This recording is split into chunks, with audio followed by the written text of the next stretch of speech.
Hey, what's crackin', and welcome to Hiding Behind the Music Stand. I'm your host, Patty Ryan, and with me is Natalie Gaynor, who is the principal second violinist of Houston Grand Opera and Houston Ballet Orchestras, and we'll be talking about portrait photography, in particular, musician headshots. Welcome, Natalie. Thanks for being here. Hey, Patty. I'm excited to be here with you. Yay! So, we got to know each other because we ended up being roommates. I just kind of moved into the MacArthur house, the legendary MacArthur house. Yes. And stumbled upon you being a roommate, and we became friends from just running into each other in the kitchen, or if I baked too much, then I would force feed everyone in my house together. That was the best.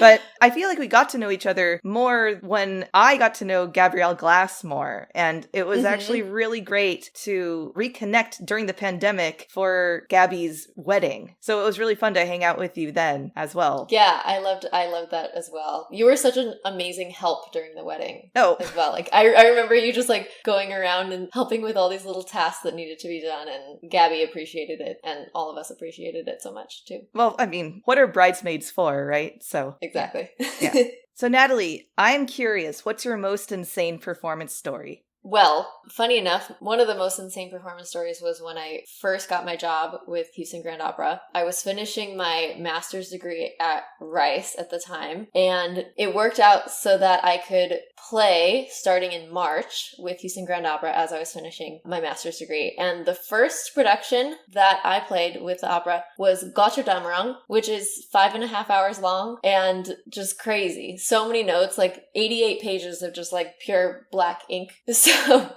as principal second as well, too, like you're leading the section. Exactly. So I hadn't really met anyone in the section yet, and I came into the first rehearsal. I remember it was March 20th, 2017, and HGO likes to flip the two violin sections. So the first violins are on the inside because Patrick, our music director, likes having the first violin sound like come out of the pit more, and apparently that lets their sound, project. And so my spot was technically where the concertmaster would be sitting. So that was pretty terrifying. And then, to just be thrown into that. And a 5.5 hour opera, you start at 6 p.m. and you're done at 11:30. And we had never ran the whole thing before the first performance. Because what musicians union would allow that? Right. Well, you would have had to pay an insane amount of overtime, which we got for like all 5 of the performances. But what we did was there was a dress rehearsal for each one of the acts. So we had 3 dress rehearsals, and then the first time we ran it completely was the first performance. My parents were actually there, which was really cool, so they got to see me play in the chamber orchestra for my last concert at Rice, and then my first performance at HGO, and then I think I graduated the next day. So it was like this action-packed weekend. But I felt like I was jet-lagged after playing the first performance. Like, I was so wired, but at the same time, like, totally dead and zoned out at the same time after the performance was over. It was a very strange experience. Wow, that's insane. Yeah. Okay, Natalie, are you now ready for the Spitfire questions? Oh man, I hope so. Okay. Ready. Okay. Mahler or Bruckner? Mahler. Debussy or Ravel? Ravel. Cats or dogs? Dogs, for sure. Okay. Sorry. That's okay. Appetizers or desserts? Desserts. Well, I guess it makes sense with the baking, right? Yes. Yeah. I did love your baking. Yeah. Sparkling or still water? Sparkling. Fan favorite question? Alternate universe musical instrument? Harp. Oh, why? I just think it's so elegant and beautiful. If only it were like smaller when you could transport it. It like shrunk. So in this alternate universe, it's like I would a sponge. imagine that it could like shrink and contract and expand so that I could just like carry it in a little case and then expand it when I get to where I want to go. I'm sure actual professional harpists would wish the same thing. I'm sure. Yeah. Early bird or night owl? Night owl. Pandemic guilty pleasure? I did watch a season of The Bachelorette. Okay. Yeah. The most recent ones? Oh, I watched Tayshia's season, but the one with Claire and then when Tayshia came in. I see. Yeah. So that one was sort of exciting. I think that was during the pandemic that was being aired. Yeah, I think so. I remember. Yeah. Did you enjoy it? Yeah, I mean, it's just such a staged, fakey show. Yeah.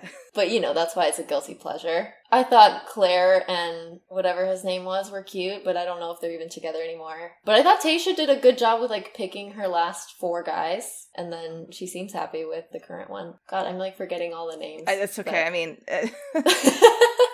I don't think... Because I'm not that into it. I don't know. Yeah, no, it's fine. Favorite professor shout-out? Paul Cantor. Yeah, you can't go wrong with that shout-out. We all love Paul Cantor.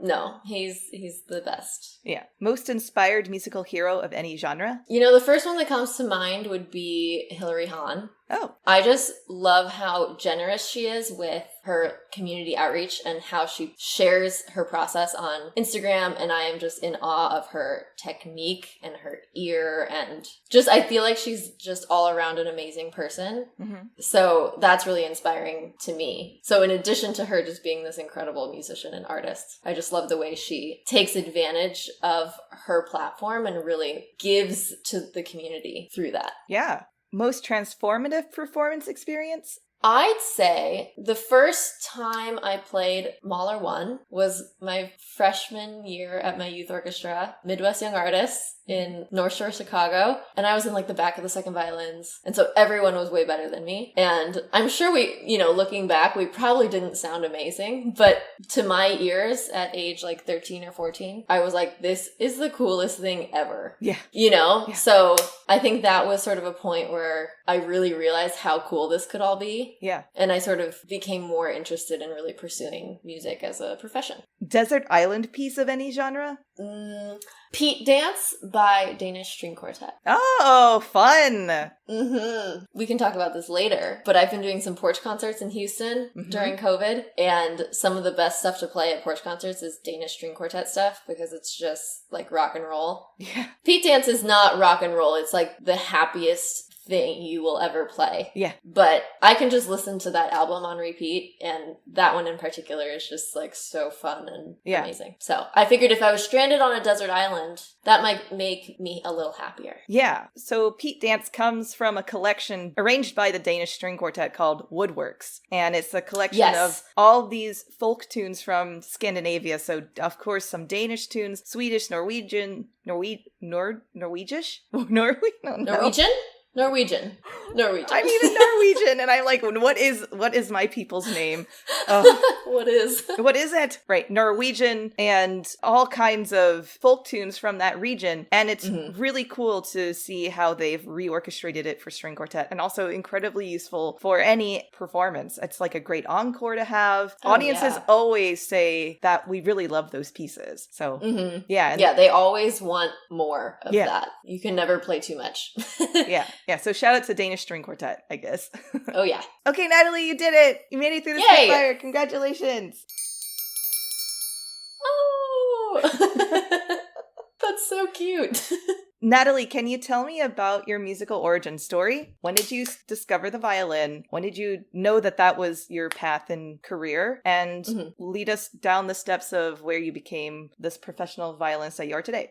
Yeah, so I started violin when I was 6 years old through my public school youth program. It was a district-wide Suzuki program, and my oldest brother had been playing cello for a few years before then, so I had really been listening to all the Suzuki songs for a while, and when I reached first grade, I told my mom that I wanted to start violin because it was just smaller. I don't think there was a ton of thought put into why I wanted to play violin in particular, but I didn't want to play the instrument that my brother played. So I started on violin, and, Suzuki method between violin and cello is actually quite similar for the first couple books. So I'd been hearing, Twinkle, Twinkle, Lightly Row, Oh Come Little Children, all the things. Yep. So the first year of lessons was actually really fast for me because the whole Suzuki method is you learn by ear. And so I'd been primed from this early age that I just knew all the songs. So it was this perfect storm. Right.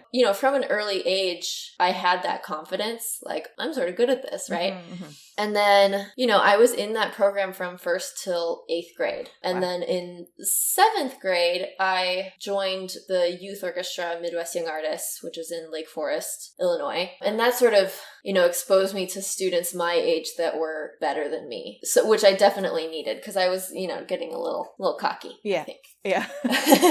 I joined that and I was in like the 3rd level orchestra. I was like, oh, that's not very good.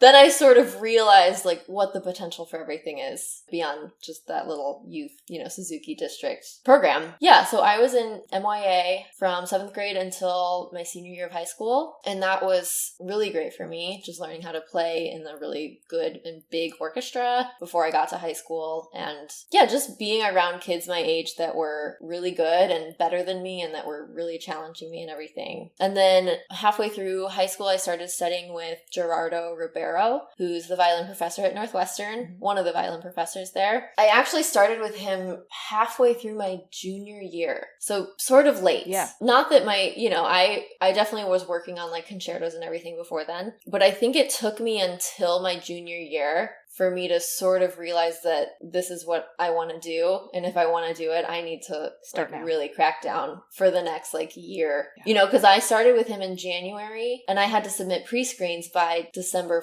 1st of that same year. Mm-hmm. Right. So I really only had 11 months with him. And in that 11 months, I went to Meadowmount, which some people may know. Yeah. It's like this practice boot camp. They literally patrol you for 5 hours a day to make sure that you're practicing. And then you have chamber music and everything else on top of that. Can I ask you a quick interjecting question? Yes. Why did you switch teachers? Was it because you decided that you wanted to pursue music, or was it just a happenstance situation? It was sort of at that point where I realized if I wanted to pursue music, I sort of needed to get that perspective of a college professor. Okay, so it was first that you wanted to pursue music, and then... I at least wanted that to be an option. And, my teachers before were great. No shade or anything on them. But, some of my friends had switched to or had been studying with Gerardo Ribeiro, and I saw the program that technique and all these concertos and stuff that he was putting them through. Sure. And the improvement that they were making, and I was like, oh,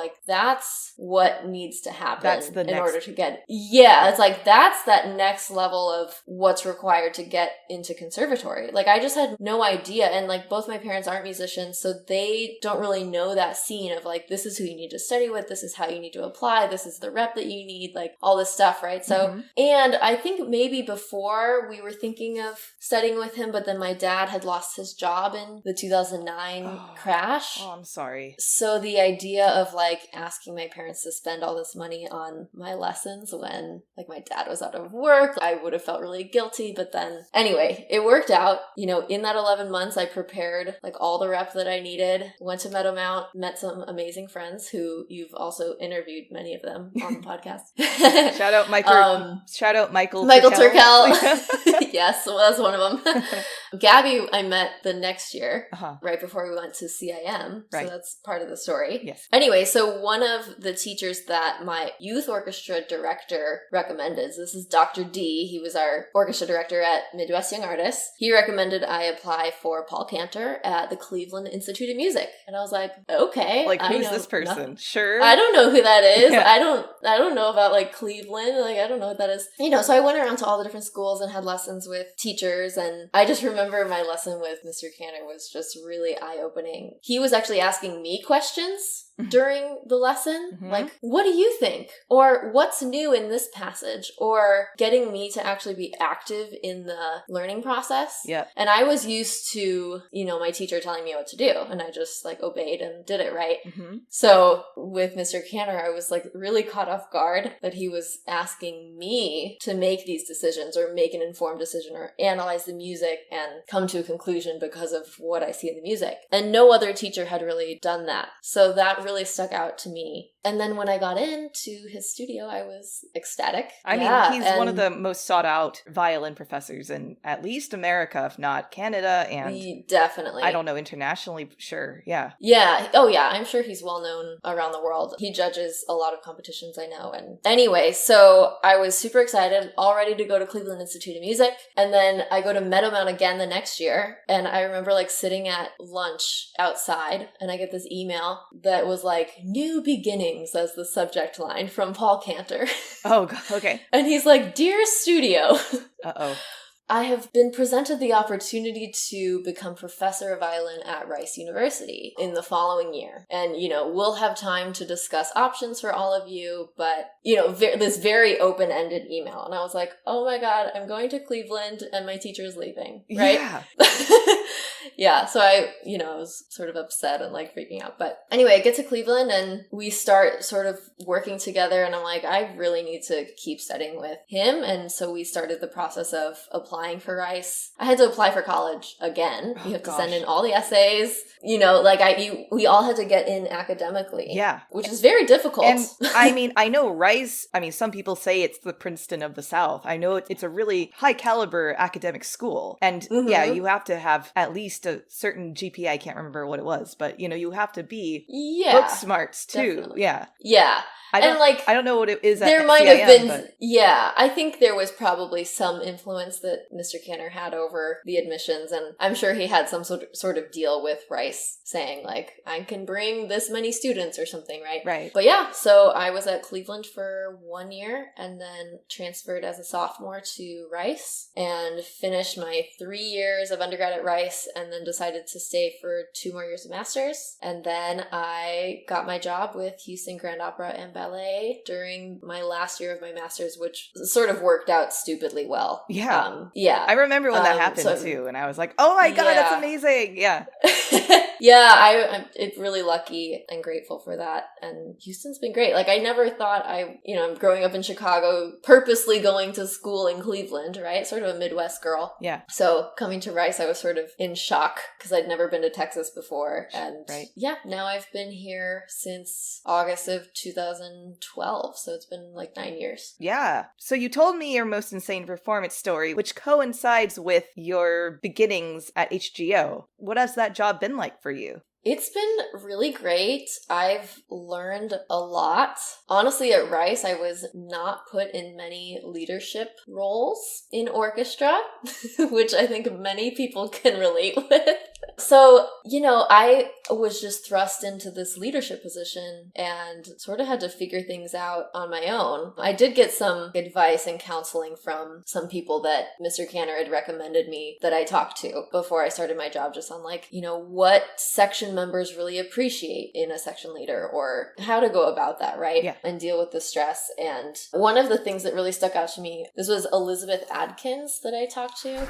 And she emphasized that people appreciate a clear leader in all forms, right? So cueing, like being very clear, but also in communication, like if there's a bowing change, like make sure that it gets sent back. Mm-hmm. Or if there's something that requires more than just like talking to the stand behind you, just stand up and say something really quick. It'll take like 3 seconds, but that's way more efficient. And the people in the back can actually get the information, right, and not just be like stranded or left in the dust. Because sometimes if we're in a really busy rehearsal, I'll find that like the information only gets sent like 3 stands back. Yeah. And then we have to start playing, right? So like it's not to anyone's fault in the section, right, but sometimes the information doesn't get all the way back. So I've learned that sometimes just being bold and standing up and saying like, hey, seconds, like this here, yeah, people really, really appreciate that, just direct communication. And I think just being a kind person, being able to work with the other section leaders in a very diplomatic, and we're all in this together and we're trying to find the solution. We're trying to make, just find common ground, and like we have to do it efficiently because we don't have time to just be lollygagging and like, I don't know what we want to do here, the right? The implication of this up bow here means this over, like none of that, yeah. Yeah, exactly. So sometimes that happens, but that needs to happen during an orchestra break or something. Right. My life is a lot of bowing changes because I have to adjust to the first violin. So if the first violins do something, then I'm like, oh no, I gotta change it. And then, yeah. So can I ask you this? I totally understand. Yes, the fiddles have to play with the same bowing, but maybe for someone outside who might not understand the significance of that, what is that significance? But then my added topped question is, why does that matter sitting in a pit? Right. So, one aspect of that is visual, right? It just looks cool if all the violins are doing sort of the same thing. It's like synchronized swimming. But yeah, exactly. But in a pit, technically that doesn't matter. But we still do that because there are, like you said, sort of implications of up bow or down bow. Mm-hmm. So, an up bow, you're sort of going up into the air. It's a more lifted gesture sometimes, or an up bow can be easier to do a crescendo on. Right. Or an up bow will lead you to a pizzicato. Sure. So you're not doing a down bow and then have to do a retake to a pizzicato. Right. So there's a lot of practical ways for, an up bow. Or a down bow is maybe more forceful, or you can use that weight at the frog to really bring something out.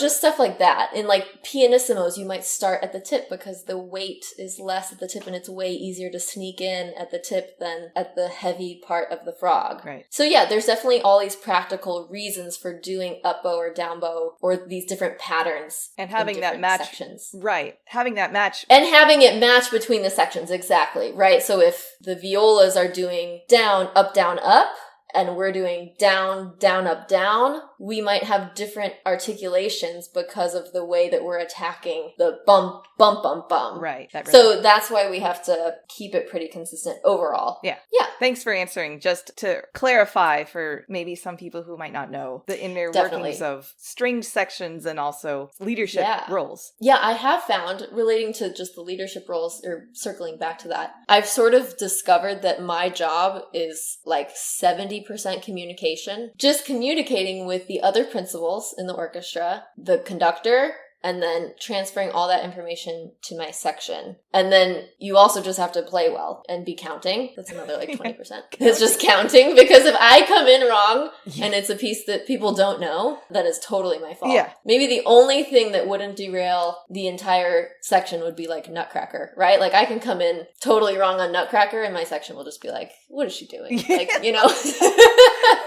because they've played it 200 more times than I have or something. So yeah, it's really interesting being in the leadership position. Yeah, it's a lot different than what you might imagine when you begin a music career in any sort. Definitely. And they don't really teach you that in school, honestly. Yeah. I mean, I think it's difficult to do so because you don't have a set conductor, well, unless you're Larry Radcliffe. But yeah. Typically speaking, relatively you have a rotating conductor of some sort, maybe one that's more consistent, but you especially have a rotating leadership in principal strings, at least that's what we're talking about here. Definitely. So I feel like with the rotatingness, people would not respect as much like some person that was just thrown into principal, like that rotation, to be like standing up and telling the section what to do. Yeah, I just think people wouldn't respond well to that versus, someone that's like, that's their role and like you just have to do what they say, sort of. So another vestige of my previous question, what is life like playing in the pit? I like it, actually. I mean, we're really far down there, so we can't really see the audience. We can sort of maybe see a couple people in the balconies. We can't really see on stage unless you're in, like, on the wall of the pit. So sometimes it actually works out in opera because they flip the violin sections and I'm where the concertmaster would sit. Right. So it sometimes works out that I can, like, see part of the opera, which is really fun. But yeah, we are definitely in close quarters. We're smushed way more than any normal symphony orchestra would be. But yeah, I don't mind it necessarily. I would like sometimes to maybe be on the stage and actually be the main event instead of like, oh, the singers on stage are the main event, or the ballerinas on stage are like what the people come to see. Sure. But yeah, in terms of like just physically being in the pit, I don't necessarily mind it. But yeah, we get to play a lot of amazing rep, and especially in opera. Ballet rep is not always the most fulfilling. Sure. There's a lot of boom chucks and very slow patadas. Sure. A patada is like a pair. So a duet. Usually like a duet, yeah. And usually it's like this very schmaltzy, slow, romantic thing. And the music can just get luxurious. Stultifying. And you're just like...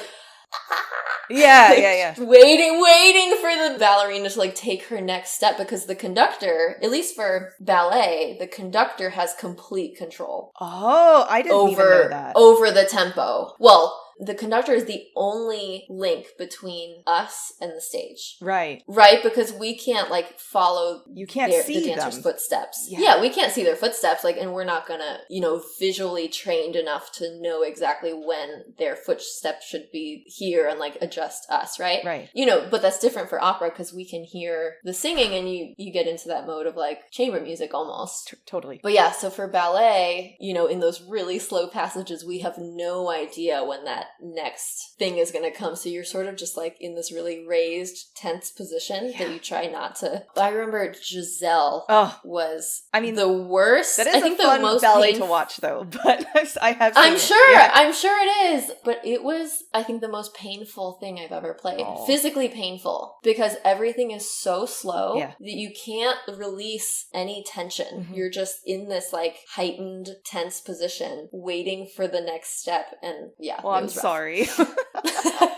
Yeah, so that's maybe the opposite of like Gotterdammerung's story. Right. What would you say is the best and the worst parts of being in the pit? Yeah, I think being in the pit, you're playing different rep than you ever have. Mm-hmm. Like all of our training at school is mostly symphonic stuff. Right. Besides, the 2 or 3 operas that I played at Rice. Right. That part is really amazing because you're getting to play, opera stuff is just the best. Yeah. It's so cool. I love it. So yeah, I think just being able to play rep that most people might not be able to play, or it's the first time that most of us are playing this thing, it just makes it so exciting. Mm-hmm. I suppose you don't really think about that as much, but with a symphony, the repertoire rotates quite frequently compared to an opera, because you can only really produce 4, maybe 5 operas a season. We usually do 6 plus a Christmas opera, actually. Okay, so even then, symphony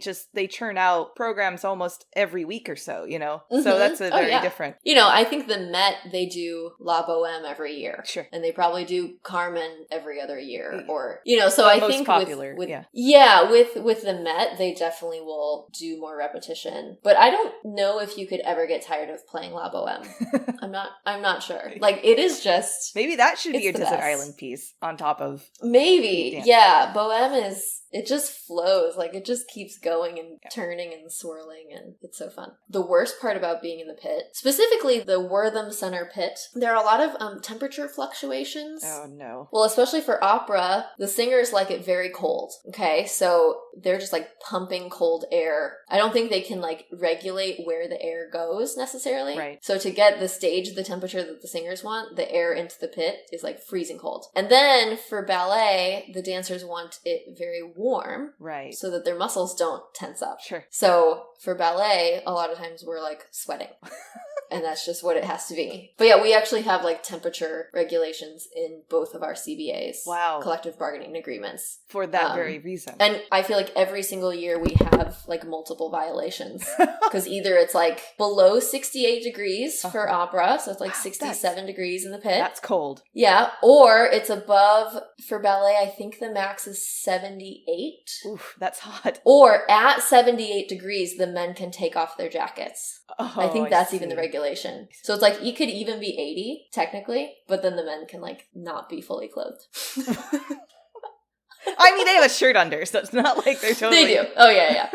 I mean, that's just been sort of an annoying thing. Yeah. But if that's like the worst thing ever, then I would say that that's not horrible. Yeah. Fair enough. But I'm sorry that you still have to suffer through temperature. And of course, for your instrument too, that's like, doesn't make it happy either. Yes. Yeah. Right. Oh, and especially for like the woodwinds. Yeah. I feel like their instruments are way more sensitive. So yeah, it affects intonation and all sorts of fun stuff. Yeah.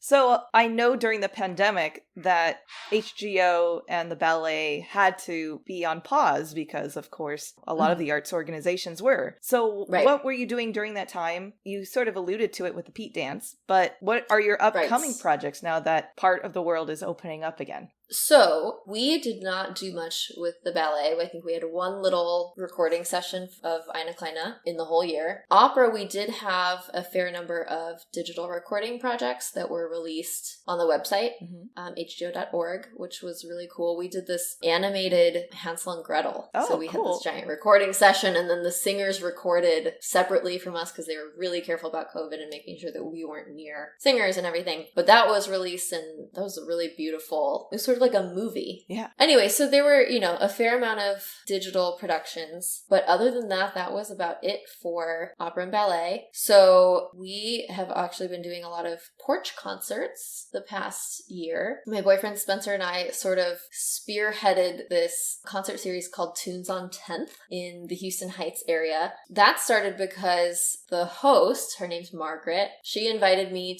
to play on her porch. So at the beginning of COVID, she's like, I want to like host musicians and, come play on my porch and I'll do all the advertising and invite people and whatever. Wow, so that's great. I was like, okay, I'll prepare like a recital in 6 days, I guess.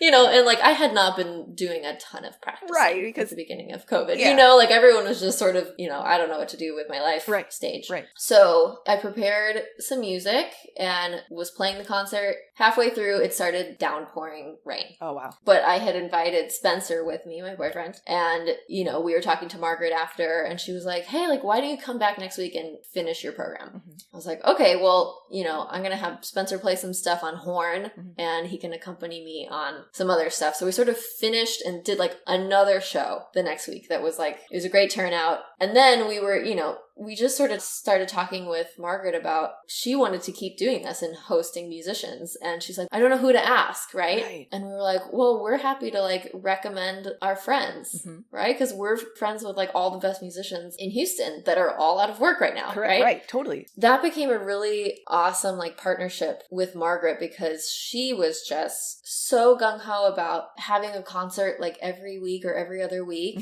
and just supporting the musicians. And she would make flyers. She like found my headshot on my website without me even like having to send her anything. Sure. She was like, here's your flyer. And I was like, what? Oh, what? And she would like post on Nextdoor. She'd like stuffed flyers in people's mailboxes. Wow. So it just became this amazing thing for like musicians to perform when we don't have any work and people to see live music during COVID, but in a safe environment because you're outside, people can be masked. And, we were doing tip jars with like either cash or Venmo. So if you didn't want to have any touch at all, you could just do Venmo or Zelle or, to support the musicians that were out of work. And yeah, it just became this great thing. And we even started an Instagram page. Oh, wow. It now has like 13 or 1400 followers. That's amazing. Yeah. We were getting like 200 or 300 people at shows. Wow. The other amazing thing is that she lives on a corner. Oh, okay. In this amazing Victorian house with a corner porch. So musicians can perform there and then people can be on either her side. corner. Yeah.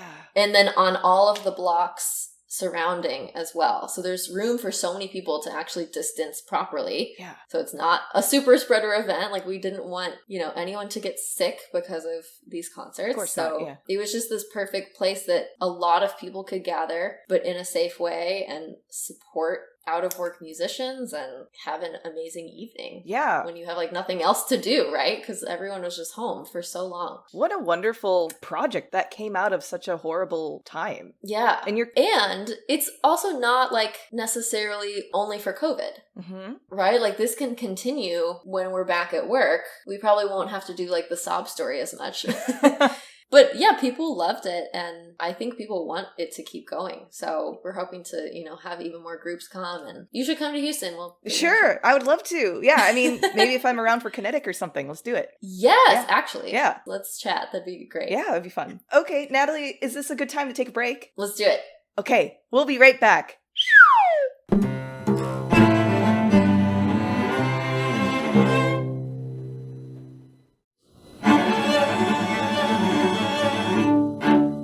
Welcome back from the break. So, Natalie, I feel like most people would identify you as either violinist and photographer. How did you get into photography? I just want to get the tea on the whole beginnings of that. Yeah, so that was sort of a more gradual process than violin. I'd always sort of been into like taking pictures for fun and sort of exploring that, especially when traveling. And then my dad has also been into cameras and photography. Okay. So I think for Christmas, my freshman year of undergrad, I was gifted a Nikon DSLR, which is one of those, the hefty cameras that look really intimidating. Yeah.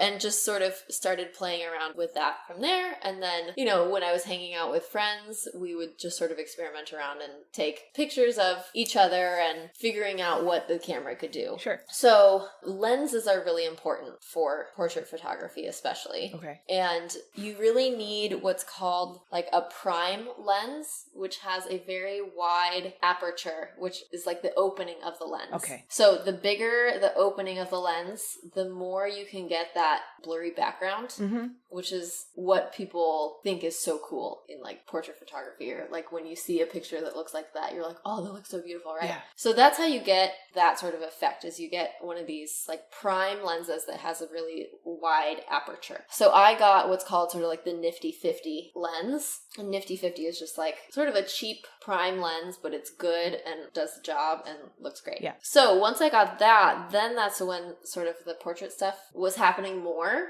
And then, I came to Rice and I would just take pictures for my friends and they would upload them as their profile picture on Facebook and tag me, right? Yeah. So yeah, it sort of just became like this small little community of people at Rice that were like, oh, I saw you take someone's picture. I really need a headshot for this festival or something. Can you do a quick session? I was like, okay, cool. I ended up also taking a digital photography class through the Rice Media Center. Okay. Which was really cool. And that's where I learned how to do all the editing and stuff in Photoshop and Photoshop Lightroom. Okay. So Lightroom is sort of the program that most it's like more of the photographer's editing software. And then if you want to do like really intense edits, or you're like a graphic designer, that's when you go into Photoshop. It's such a powerful program, and I'm still really learning how to use Photoshop itself. Yeah. But yeah, primarily I use Lightroom for all of my edits. It's sort of a subset of Photoshop by Adobe. Yeah, so that was really helpful for me to sort of just get a grasp on like how I can organize all my pictures and make them look really good in post-processing. And yeah, so then it's sort of just became this thing where I would take my friends' headshots and then colleagues' headshots or fellow peers at Rice. It's definitely like gone up and morphed from there. Yeah. But I really like it, and I think it's a good niche for me because, I am a musician. So you're not going to, if I'm taking your picture, you're not going to get one of those like stock photos. Oh my God. Where like they're holding it in like a super horrible way or like, right? So that you can tell that the photographer doesn't know how to guide the person, and the person in the photo either doesn't know how to pose or has never touched this instrument before. Right. I can tell you, when I first joined the quartet, we did some photography and some of the shots came out right, but the way that she was posing me with my cello, I was like, I've never touched my instrument like this ever. And then I saw the results of them and I was like, oh my God, like, please never post this on anywhere. Like, it makes me look like I don't know what I'm doing. Yeah. Exactly. Yeah. So that's what I am totally trying to avoid. Yeah. And it's sort of a nice fit for me that I can just say like, hey, if it's an instrument that I'm not as familiar with, like a, I don't know, bassoon or something, it's like, okay, show me how you might hold this in rehearsal. Yeah. And then they'll go to this like pose and I'm like, oh, that looks great because it's natural and you look comfortable with it and you're relaxed and right. So I try not to do like these crazy hokey poses unless it's something that you can sort of make artistic without it seeming cheesy or fake or something. Right. Because yeah, you do want to try to branch out and like give people some interesting shots that aren't just like, here's my violin like across my body, right? Right. A lot of shots are like that because for a standard headshot, you don't want anything too crazy necessarily, unless maybe you do want, I don't know. But no, but typically you need something that's just your face with your instrument that's, it's not going to be too eye-catching because it's going to be in a program letter or something where, you're against the love of other people. And yeah, you don't want it to stick out in a bad or awkward or like uncomfortable way. Right. It should stick out in like that person looks great or they look legit or that's a great headshot, right? So my job is to make people look legit and light them correctly so that like the light on their face is really flattering and they look their best and that they're comfortable and that they have a natural smile too. And there's so many things that you have to be worrying about during a shoot because in addition to like all my settings on my camera, making sure that my shutter speed and my aperture and my light sensitivity are correct and I'm getting the proper exposure, I need to think about framing. Right. I need to think about the lighting. Where's the light coming from, right? And if it's flattering for their face, I need to think about if their left side or their right side of their face is the better side of their face. Oh my God! Sorry. Without telling them. Well, not necessarily, because sometimes I'll be like, oh, like, I really like this angle on you, like, let's do, like, more of that. Yeah. But yeah, you, like, make these little assessments of, like, you know, what works better for some people. And most people, one eye is bigger than the other. Sure. And that's another thing. You usually want to have the bigger eye more forward. Yeah, I see. If you have the smaller eye in front, it looks really weird. Sure. Like, I've taken some pictures like that, and I'll look back at them and I'm like, that looks so weird. And then they just adjust the angle of their face, and I'm like, oh, like, there we go. Yeah. You also have to worry about your focus, and you have to make sure that your focus is on their front eye and not on their back eye, because that also looks really weird. Yeah. Unless they're, like, totally straight onto you. Yeah. Yeah, so in addition to, like, all that stuff that you have to be thinking about, you have to be posing them, giving them ideas, making them feel comfortable, making it fun, you know, giving advice when needed, and being chill. And like location? There's all these things that you have to, yeah, like, and then deciding on location, moving around within that location based on where the sun is or where the light is going to be flattering. So yeah, I always am searching for like an indirect bright light. If you just have like the sun beating down on your face, especially from above, you're going to get these like shadows under your eyes, under your nose, like under your mouth. It's going to look really weird on your face. Right. It's basically sort of like if you had like a soft box, which is just this like a strobe light with that big white like sheet over it, because that creates this really beautiful panel of light that just like evenly lights your whole face, and people always look good in that kind of light. So when I'm outside, because most of my shoots are outside, but you can actually see in the back of my video here, I have these two little studio backdrops now in my apartment. So I want to also get into like indoor studio photography a little bit as well, you know, just to have that. I need to buy some of my own lights and lighting setup, and that's a whole other thing. Yeah, so when I'm outside in a shoot, I'm always looking for something that sort of imitates that softbox effect. Yeah. So actually, if you're shooting on like an overcast day, it's really beautiful because then all of the clouds in the sky are like lit up but white, and then the light on your face is really nice and flattering. Or you can have the sun reflecting off of a white wall.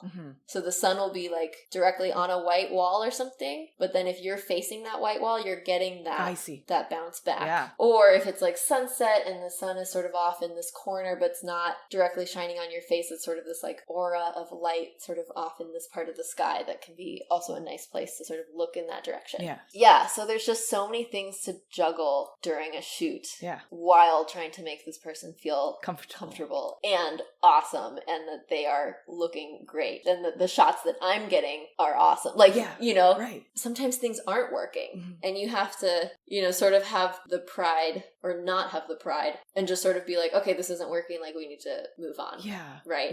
And like be okay if that's the case. Right. Yeah. No, I mean, it's just so interesting. I mean, how does your head not explode in that moment? I mean, I'm making a joke, but it sounds like you're trying to micromanage so many little small things at once. Yeah, it's a lot to think about for sure. When we did photos of you and a group, possibly I wanted like to, in the sky space at Rice. Right. Yes, because I've seen you use that picture a lot. Yes, thank you. That was no, I love that picture, but that was sort of funny because I think you were just playing and I was like testing out settings or something on my camera. Like I think we were waiting for the group. I don't know if I'm telling the story right, but maybe we were waiting for the group and you were just like had your instrument out like playing something. Yeah, I was playing some just, Britain. Like, sort of, and I was just sort of like above you testing out settings, and I got this like awesome shot of you. Yeah, it's great. And I think I took like 2 or 3 pics, and I was like, oh, that's good. Yeah. So sometimes it works out great, and sometimes you have to work a little harder to get like the shot that you want. Yeah. But yeah, that's a great shot of you. I really like that. Yeah, me too. Again, thank you. So what kind of expense goes into all the equipment that you have to do these photo shoots? Well, it is quite a lot of money. I have also personally made the choice to buy some very nice equipment that maybe I don't necessarily need, but I justify it in certain ways. Yeah. And I actually just bought some new, like I redid my whole camera outfit recently in the last few months. So Canon came out with this new system of cameras that are what's called mirrorless cameras. So a DSLR camera is actually one that has a mirror in it that goes up and down and goes ka-chunk when you take a picture. Right. So these new cameras don't have that in it. It's all digital. And there's multiple benefits to that. First of all, you can make the shutter silent. Mm-hmm. So you can take pictures without during a it concert, making a noise. So during a concert, it could be especially valuable, so I'm not this huge distraction to the performers, right? So that's like one reason that I really wanted it. Another reason is that there's infinite focus points available on the sensor. So on my old camera, you could only focus in like this little middle part of the frame. Mm-hmm. On this new camera, the mirrorless camera, you can focus on literally any point within the frame. So that's cool. Yeah. And the biggest reason that I wanted this camera is that it actually has eye detection in it. So the camera itself, you can put it on this special focus setting where it'll track your subject's eye. Okay. And so instead of manually having to like adjust my focus point, the camera will do it for me. And it has literally changed the way that I do photo shoots because I'm not worried about that huge aspect anymore. Because I was really struggling with, like, sometimes I would be focusing on something or I would, like, miss it a little bit. Or I would move and I think my old camera was just, like, a little bit less reliable in general with focusing. So even if I was on the point, I would find myself taking, like, 3 or 4 pictures of the exact same frame because I was so nervous that it was going to be off. Not going to be in focus. Yeah. Yeah, so I really felt like I was sort of battling my old equipment a little bit. So this new camera has really changed that for me. And the eye detection is it's just crazy. It's so cool. Well, that certainly eliminates some of the elements, as you're saying, of what psyche is going on during a photo shoot for you. Yeah, exactly. And I felt like before I honestly was so stressed out during shoots and not always enjoying it or letting myself be as creative as I wanted to be because I was just so worried about getting this focus in this right place, right? But now I can just turn on this setting and I just feel so much more free to just sort of literally play around with it. Yeah. And I find that I'm getting better images because I don't have that huge constraint that I used to. Yeah. To me, that's so similar to upgrading your instrument. Yes. You talking about taking multiple frames, your instrument, meaning the camera, would sometimes just like not perform as it should. But then upgrading to a better instrument is more consistent and performs as it should. Or if anything, alleviates some more stress, like does some of the work for you. Yeah, exactly. So definitely related to that. But I did feel a little guilty, like spending this much on a new camera because it's like, well, maybe I'm the problem, right? Like there's this. I'm saying laughing that, because you're a great photographer. But like this goes through like every musician's head. Oh, for sure, yeah. But the saying like every bad carpenter blames his tools. Yeah. Right. So I was like, well, maybe I just like am doing it wrong. Like maybe I'm bad at focusing or something. But then when I got this camera, like everything changed, and I was like, oh. It's not actually me. Right. At least in like that aspect of like my frustration. Sure. Well, and the thing too is that it's going to unlock other creative outlets, as you're saying, like of what is in store for future portraits that you do. Definitely. Yeah. I now am like actually excited to do shoots. Yeah. I'm trying to be more experimental and like push my boundaries and like try to get interesting framings and just more creative shots. And I still have so much to learn and I can always get better. So I'm just excited to like have this machine that I know is awesome and like this isn't going to be the thing that holds me Absolutely, back now. Right. Can we do a small Natalie brag corner? Sure. I don't know what that means. So who have you photographed? Who have been your subjects? Like, I know one of them is Norman Fisher. Yes, I have photographed Norman Fisher. That photo appeared in Strings magazine.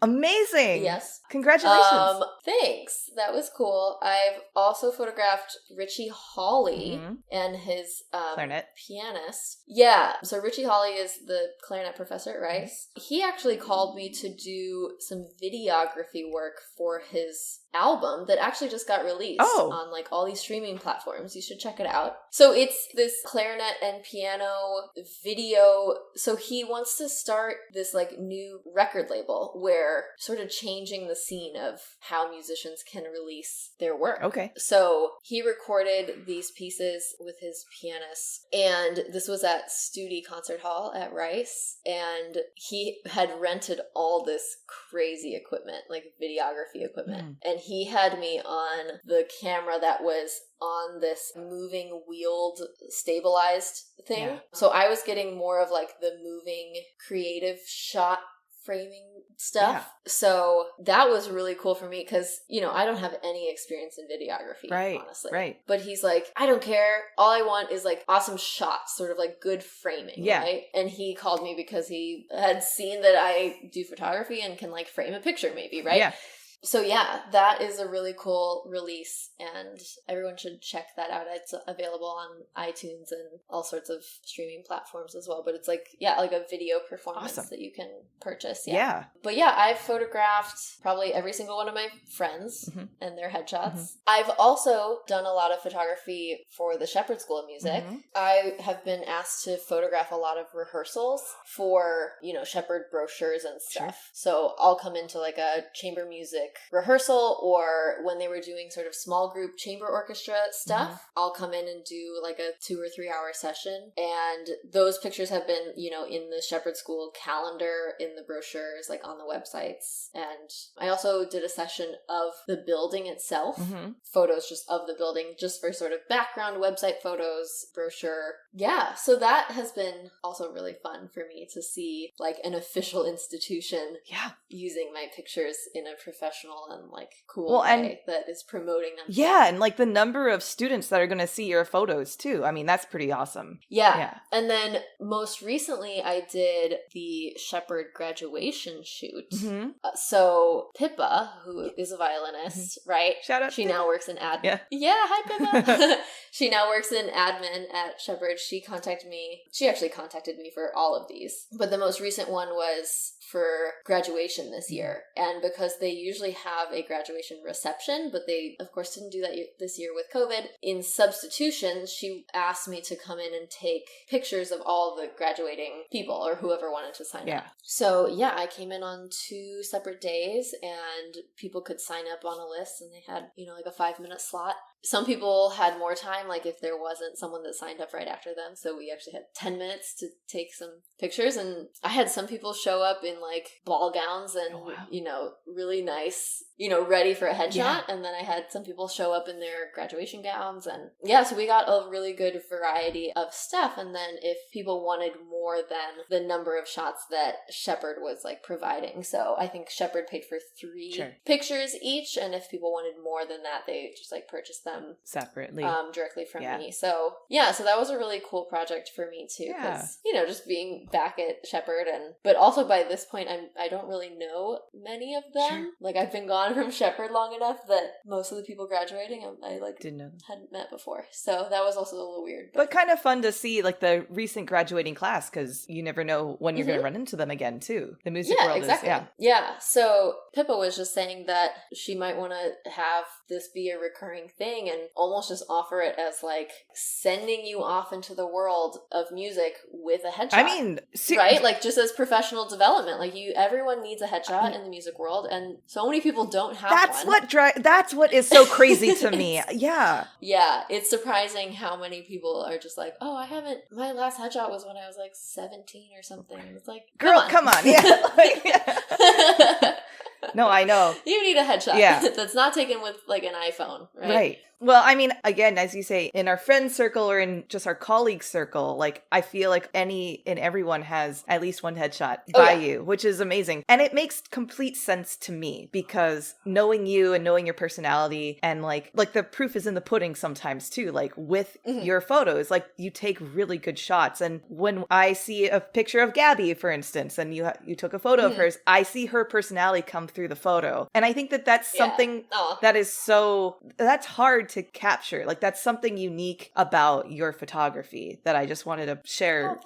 So I appreciate that. Yeah, so it makes complete sense. Yeah. What's the most fun that you've ever had on a shoot? I love, photographing good friends But just anyone that has a fun vibe, or you can tell that they're actually enjoying themselves as we're doing it. Not to say that anything negative about anyone else, but you know, if they're just sort of like rocking it and like giving me like different stuff to work with, then I can really like feed off of that too and be like, oh, like let's even go further with that or something. So it's even more collaborative in that way. It's like yeah. And like I don't mind at all like telling people how to pose and you know everything, but it's really fun if someone comes in and just like sort of knows what they're doing a little bit. Not even like professional model status, but I always enjoy if someone sort of like knows what they want and like they're just rocking it and we just like play off of each other. Yeah. So, you're inspiring me to like I need to like practice my voguing and like try to get Yeah, but it's also super fun if like you just try to get that person's personality out of them. Yeah. So I feel like if someone is usually just like a super smiley, laughy person, you don't try to do like the serious like smizing Vogue shots because that's not going to look natural. To who they are, yeah. Right? So then in that case, like you're just like smiling and laughing the whole time and like having a great time. So yeah, there's fun in every shoot. What's the most fulfilling part of being a photographer? I really enjoy like making people look their best and giving them something that they are proud to put out on their website or proud to share that is like representative of them, you know, like a headshot that, you know, really shows all of their best qualities. So that's fulfilling for me because I feel like I'm giving them something like really useful that will help them in their professional life and also can make them feel good and confident and they have no second thoughts on just being like, yeah, I have a great headshot, like here it is. Right. They're not worried about like, oh, is this good enough or something. I also really like the post-processing editing part. It's sort of like my zen that I get into, and especially like the retouching and stuff. That's also sort of a funny part. Just how I retouch, like I get really, really close in on people's faces. I know. I've seen you do some of it too. Yeah. People probably don't want to realize like how like pores. Close I am on their pores and their zits and everything. But yeah, like the retouching process is really fun. Just like smoothing out the skin. But I try to do it in a way that's not you don't want to notice. Yeah, it's not completely airbrushed or anything. Yeah. Yeah, no, I don't like that vibe at all. Yeah, so I try to make it look natural. Like you leave the moles, right? Because that's a permanent part of someone's face. But you eliminate the zits or the redness or the whatever is like something that's sort of temporary, you can fix. Or, you know, flyaway hair, you can tame that down. Or, so you're giving someone an image that's like, this is the best version of yourself and you look awesome and go forth. You know, share it with the world. Yeah, awesome. Are there any remaining thoughts that you wanted to share about your photography and your experience with us? I think headshots and photography can be underappreciated. And if you get a good photographer and someone that you vibe well with and someone that matches your style, that's also very important. Because some people might see my pictures and be like, oh, I want something a little different, right? And then, you know, go with a different photographer. So I think that's really important to, like, if you are interested in getting headshots or portraits done or wedding photography. That's an industry. Business. Yeah, that's a whole industry. And those photographers are incredible, actually. But so really like making sure that you like the photographer's vibe and that it matches what you want. Because if you see a photographer and you're like, oh, I can probably ask them to do something different or like edit differently, it's not going to be like what you want. So like really look at a photographer's past work because that's just really representative of the kind of stuff that you're going to get out of your own shoot. That's great advice. That would be amazing. Yeah. Well, thanks for sharing and also being just an amazing photographer for not only me, but for so many of us musicians and being the representative musician headshot person. Because again, it is so important for our professional development. Yeah. Hit Natalie up if you're interested in a headshot. Oh yeah. Okay. Can I ask you 2 final questions? Yes. What is one piece of advice you would tell your younger self about entering and pursuing a music career?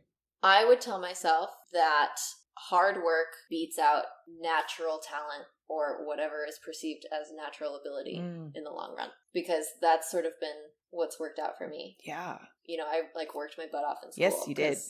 Right. There were always people better than me, which is great. Like, you want to be with people that are better than you. But sometimes you find that the people that are amazing when you first get to school, they either burn out or they don't know how to work hard because they've just always been great. Mm-hmm. But if you learn how to work hard, you're going to get exactly to that level or even like past that. And it's totally attainable. Like, everything is attainable if you figure it out and know how to work hard. This is a side story, I guess. But when I came into CIM, my first studio class, one of my studio mates, she played a full concerto, and she had just like won the Indianapolis violin. Oh, stupid. And I was like, I mean, as in like, that's impressive. Right? Yeah. And I was like, I don't know how you did that. Like, that seems impossible, right? Like, I had no grasp of like how you could even possibly attain that level. But, you know, like, over the years of being in school and like figuring out how to practice, how to work hard, how to figure out things on the violin, you figure out how people do things. Mm-hmm. And if you just work hard enough, you can probably do that too. Yeah. I think it's also great that you're saying that, because I think a lot of times it's perceived in our field that we have the natural talent and therefore we are great. At least from the outside looking in, that it's like, oh, you're so talented. Like, we are born this way, and then that's what we just did. So I think it's great to acknowledge all the hard work and tears and blood and sweat that go into actually becoming great. It's not born great. Right, exactly. Yeah. My second question, as we enter a post-pandemic world, what elements of your musical pandemic life would you want to continue, and what would you like to shed? If I can jump in, I think your answer for the first part are these porch concerts. Yeah, definitely. Is there something else, though? Yeah, I think what I was thinking was sort of just porch concerts, and also with that, I was doing so much more solo music than I normally have ever played, and it really strengthened my playing and my confidence and everything, and I think it changed how I played. So I think continuing to put myself out there and making myself do sort of solo performances is just great for my playing, and I want to continue doing that. And also sort of related to that is just learning how to speak in public to a crowd. At the beginning of this, I was absolutely terrified to just speak, right? Like, I could play violin for a crowd, no problem. But to actually speak and be engaging and exciting and make sense and not trip over your words, that was very difficult for me. So that was a skill that I definitely built this past year that I want to keep building on, because I think that was a huge revelation for myself. Well, and that's honestly something I really wish we all could take in school, is maybe some kind of, I don't know if it has to be like a stand-up class or just an acting 101 class or something. Yeah, something. But I honestly, because we must talk to our audiences, and especially more so than, I feel like the age of us not talking to our audiences is a bit outdated, and it's the best way to crowdsource and to build an audience is to actually engage with them verbally. In addition to, people love it. They want to hear about the musicians. They want to hear about the piece or what to listen for. Yeah. So it's just so important, and I think you just get such a better response from your audience. Yeah. So something I might want to shed is almost accepting every opportunity or gig that came to me in this past year. You know, because of COVID, we were not as busy. So every violin and piano student that I was coming to me, I was like, yes, give me work, right? And then, you know, every random gig that isn't necessarily super fulfilling I was also taking, which I'm sure everyone would be doing. So I think once we get back to normal, I will be a little more selective in how I spend my time to make sure that I am busy but also have time for relaxation and making sure I'm rested and happy. Yeah, that's great. Having a work-life balance isn't something necessarily emphasized in our line of work. So not at all. I think it's great whenever we are able to find that balance or find that what that means to us, because of course that's different for everyone. Yeah, and you have to have things outside of being in the practice room that make you happier. A different outlet, like for you, baking. Yes, sometimes. Yes. Natalie, are there any platforms or websites for our listeners to learn more about you or any upcoming projects? Yes, my website is nataliegaynor.com, and I have 2 Instagrams that are my own personal things. Nataroo, which is NATARO0O, and then Shot by Nataroo, which is also O0O, but that one's my photography page where you can see headshots and portraits of mostly musicians and some other fun things as well. porch concerts, you could follow Tunes on 10th. That's the number 10, Tunes on 10th. Okay. I also have, I have 5 Instagram accounts on my phone. Sorry.